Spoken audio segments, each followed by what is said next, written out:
Ronald McDonald says, I want you to bring me. Kailangan ko ng 4 na tao makakapagbigay sa akin ng medyas na nakahubad.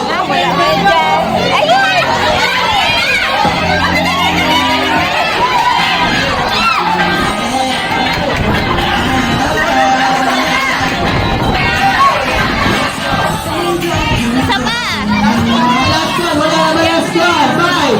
Last one, 5, 4, 3. Okay, now let's see sa ating third round. Ang bring me game para sa ating third round. Ronald McDonald says, I want you to bring me. Kailangan ko naman ng 5 tao na makakapagbigay sa akin ng any color na lipstick.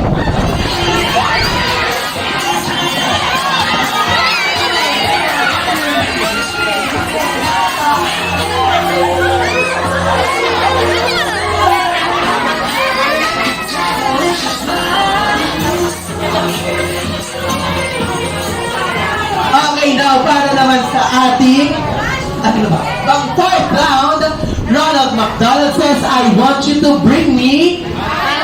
Kailangan ko naman ng 4 na tao magbibigay sa akin ng salamin sa mata.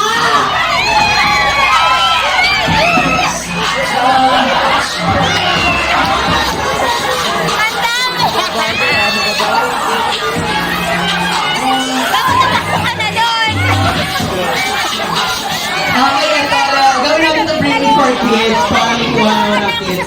So 500, tigwa 100 po for 500. Ronald McDonald says, I want you to bring me. Kailangan ko ng 5 kids na makakapagbigay sa akin ng kanilang pinakamaganda, pinakasexy mama, tita, ate.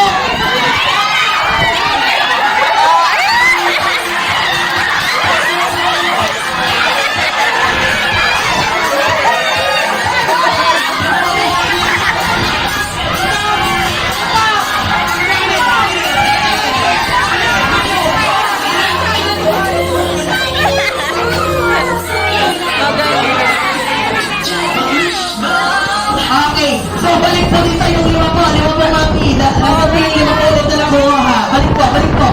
Balik po dito. Yung mga kids, pwede na po nilang iwanan sa table po. Pwede na po yung mga kids, mga mami lang. Asa na, mami yan. Come here. O, dahil kayo.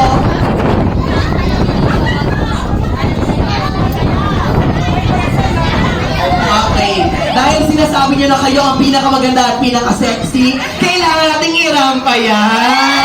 So simula dito, papunta na rampa kayo ang isa-isa, okay? Start na sa inyo, ano mo na pangalan nila? Zali? Okay, mga Zali natin na kayo. 3, 2, 1, go! Back and post!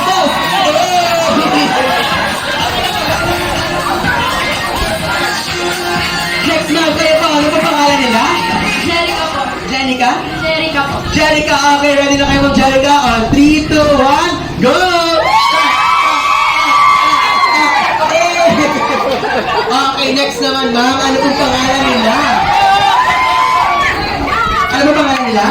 Ma'am Josie, ready na kayo? On 3, 2, 1, go! And pose. Okay, next naman. Kayo naman, ma'am. Ilalas ko kayo. Kayo na naman, Melody. Melody, ready na kayo? Cecilia. Hindi na po siya pinagod. Cecilia na po siya. Ready na kayo, ma'am? 1, 2, 3, go!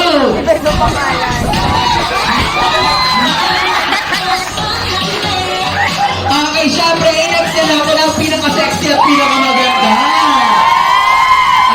Yung nagsasabi lang, dapat daw hindi deserve makuha yung 100.